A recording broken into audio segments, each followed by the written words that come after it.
Hi guys, it's me, Rosel Fishing, and welcome back to my channel. For today's video, tayo po ay muling nandito sa gilid ng dagat para sumubok ng mangisda. So come on guys, samahan nyo kami.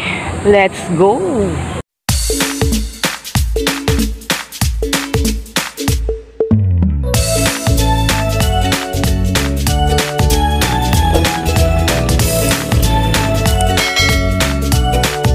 Alright mga idol, eto, low tide na naman. So tamang-tama talaga para sa ating fishing adventure. And this time ay paliit pa lang din yung tubig. So mamayang madaling araw pa yung talagang sagad nun low tide niya. And hoping na tulad din sana kagabi ay mabigyan tayo ng magandang huli. Ayan, sobrang dami ng tao dito tuwing low tide dahil napakadali talagang manguha ng pang-ulam pag ganito yung lagay ng tubig dito sa dagat. Ayan, sa may gawing batuan, napakaraming tao. Ayan, bali pinagkakaguluhan na nila yung tahong dyan. So may nakasalubong kami, tambor-tambor yung dala nila or timba-timba na malalaki na punong-puno ng tahong. Napakadaming tao dyan sa batuan mga idol. Ayan o, hindi ko lang kayo madala sa gawin na yan dahil mabato. Ayan, si Oshinokoy, ayun pa lang, papunta pa lang dito sa ating pwesto. Ayan, bitbit niya pa yung ating lambat. So hanggat di muna pa po tayo nakakalaot ay magtsatsaga muna tayo dito sa gilid na mangisda. Ayan, wala pa rin po kasing muhuli sa laot. Kaya kaysa naman malugi tayo sa gasolina ay dito na lang muna po tayo mangingisda sa gilid. Karamihan po na nagsisilaot dito sa amin ay talagang umaaray na. Wala silang mahuli.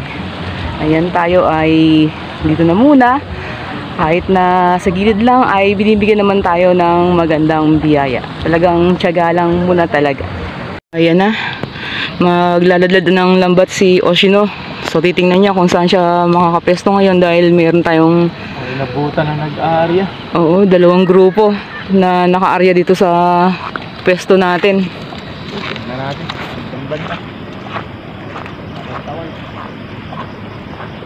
Alright mga idol, so eto, pupuntahan natin tong ating lambat. Tara, samahan nyo ako. Si Oshino ay nandoon sa may gawing laot ng lambat natin at busy na siyang nangangawil. So sana may mahuli siyang malaking mamaw.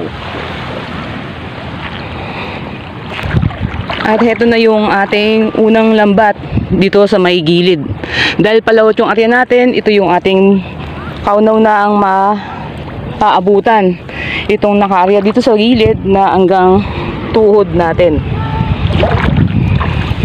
Yan, tingnan natin kung may mga tinga na. Wala pa. So mamaya kasi hindi ko na kayo may ayun, oh, merong isang malaking asoos. Sarap niyan. Hindi ko na kayo may sasama dahil solo flight po tayo dito sa lambat.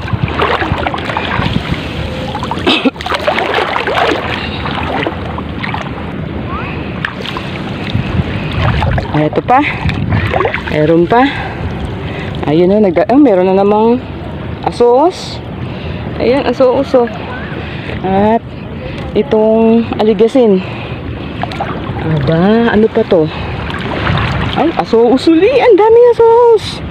Aba, makapag-asoos nga. Matagal-tagal na rin ako hindi nakapag-asoos ah.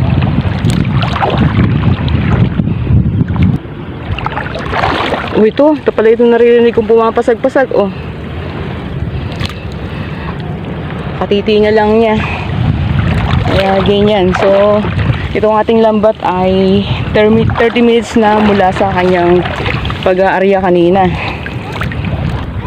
Ito mga idol, dito sa way na to, tong patuwid natin ay may nararamdaman akong gumagalaw, kumakaluskos. Bali itong lambat natin to, oh, ramdam ko yung ano niya, parang may nanginginig. So nagpupumiglas yung isda, ibig sabihin katitinga lang din. Tuntunin natin kung nasaan siya. Ayun oh. Ayan oh. Basta hawak mo tong lambat, ramdam mo agad kung may tinga. Ito pa oh. Ayun, na-shoot sila sa lambat oh.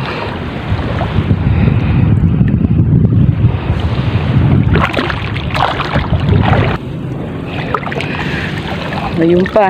So kailangan natin silang tanggalin kaagad sa lambat para hindi tayo maunaan ng mga alimasag at umang, kasi target nila talaga yan. Pagka kinain nila yan, dama yung ating lambat. Masisira yung lambat natin pagka pinabayaan nating matagal sa paghahati nga yung mga isda natin na yan. Kaya kailangan talaga tanggalin. Ayan, ito na yung pinakadulo ng unang panyo natin, pinagbuhol ni Oshino. Ayan, ito na, sa pangalawang panyo na tayo. Pero sad to say, hindi ko kayo madadala hanggang doon sa dulo. Gawa ng, ayan, may tingan na, oh. Palalim na to. Ay, ang galing. Narinig nyo ba mga idol yung pagaspas niya? Pumapasag pa, oh. Oh. Ayan naman, oh. Katuwa. Talagang ang lakas maka good vibes nitong ginagawa natin pag-fishing na to. Dito lang ay malilibang ka na. Talaga napaka-exciting. Pagka ganitong may mga tinga, oh. Aba, mukhang maganda rito sa palaot natin ngayon na. Teka nga. So, dyan muna kayo mga idol. At, ayan o, may nakatingang umang. Umang yung laman yan sa loob. Yan. Ibabalik ko muna tong ating camera. Dahil tatanggalan na natin yan. Ayan o. Sisirain natin yan. Laki ng umang. Sisirain nila yung ating lambat. Ayan. Ako, ang dami ng umang. So, ito na. Hanggang bewang na to. Hanggang dito na lang muna. At mamaya, pagkatapos ko magtanggal dito ay papakita ko sa inyo yung mga laman nitong lambat natin. Alright mga idol, nandun na tayo ngayon sa pwesto. At akala ko mapapatakbo ko dun sa gawin ni Oshino, dun sa spot niya. Dahil bigla siyang sumigaw. May malaking kumagat dun sa kanyang lure. Ayun, sad to say, naputol. Ayan na ano yung ano niya. Tangay yung lure niya. So donate, sayang. So ano kaya yung tumangay na yun? Napakabigat daw. Kaya pakiramdam niya ang laki-laki. Alright, what's up mga idol? At ito, kadarating lang natin dito sa ating pwesto. At ito yung aking mga tinanggal sa lambat. So ito na po mga idol, yung mga pinagkabisihan ko. Ayan. Darating lang natin dito. At ang ganda na naman ng ating mga isdang banak. Ayan. So masasabi ko ngayong gabi ay malalaki talaga. As in, nangibabaw or paramihan ay mga malalaki yung tinga natin na mga aligasin or isdang banak compared kagabi.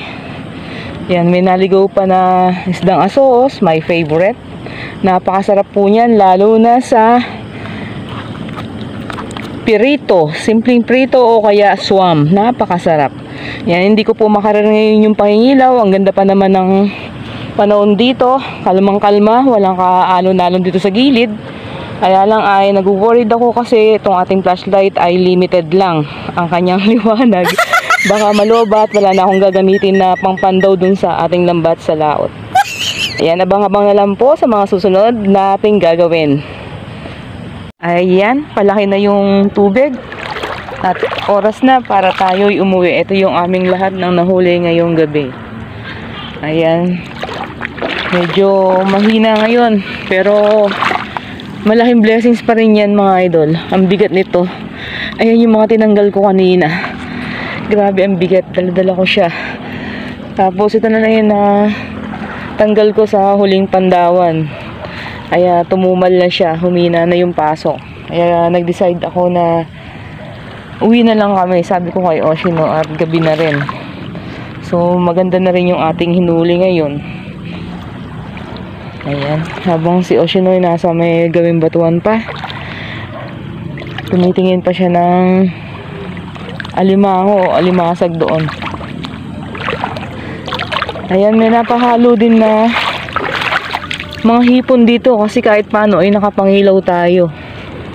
Ayan, pagdating sa bahay papakita ko sa inyo yung ating mga nahilawan. Ito na, nandito na tayo sa bahay. At ito na po, gaya ng sabi ko, ipapakita ko yung mga huli namin. Ayan, yung unang na ilagay dito, ito yung kuha ko sa aking huling pandawan. At ito namang nasa kabilang side, ito yung mga nailawan ko. Hindi kasama tong ano na yun, Han? Papakol? Tuwakang. Ay, tuwakang. Ayan, oh, nakahuli pa si Ocean na isang alimango. Ayan, habang kami pa uwi. Ayan, meron ulit tayong kumos, my favorite. At ang gaganda ng size ng ating mga banak. Ayan po mga idol, ang tataba nila. Tingnan nyo naman yung tiyan niya. So, mas maganda yung sukat nila ngayon compared kahapon. Dahil halos karamihan ay mga ganyan. Ay, nakawala na, Han! Ayun! Ayun na!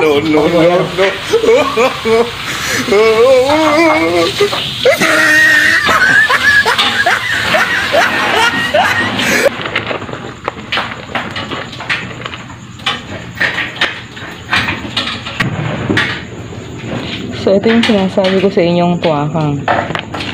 At ito yung aking mga nailawan na hipon.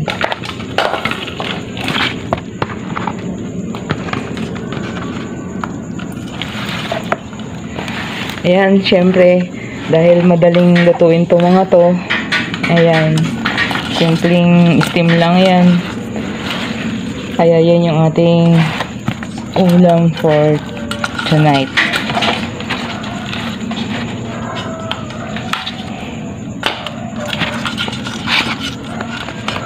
Ayan, yan nilalagay ni Oshino sa ating kaserola, yung ating pang-ulam. Ayan, nalinisan na ni Oshino. Ang gagawin natin dyan ay i-stack natin sa rep yan. At itong nakabukod na to, na naka-plastic, ay meron tayong pagbibigyan yan bukas. At ito namang nasa kaserola, ito ang ating uulamin ngayong gabi.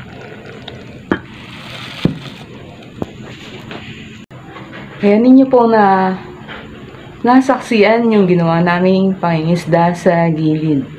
Ayan, sabi ko nga, tiyaga lang muna tayo dito sa gilid dahil wala po talagang mahuli dito sa lugar namin.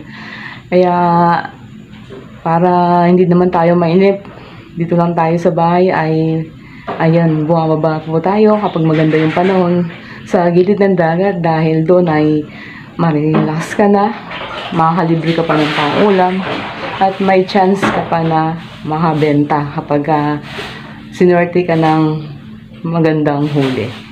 Ayan, kung bago ka po sa aming munting channel at gusto mong fishing content na aming ina-upload, maaari lamang pong pakipindot ang subscribe button sa ibaba ng aming video at huwag kalimutang i-click ang notification bell para ma-update ka sa mga bagong videos na aming ina-upload.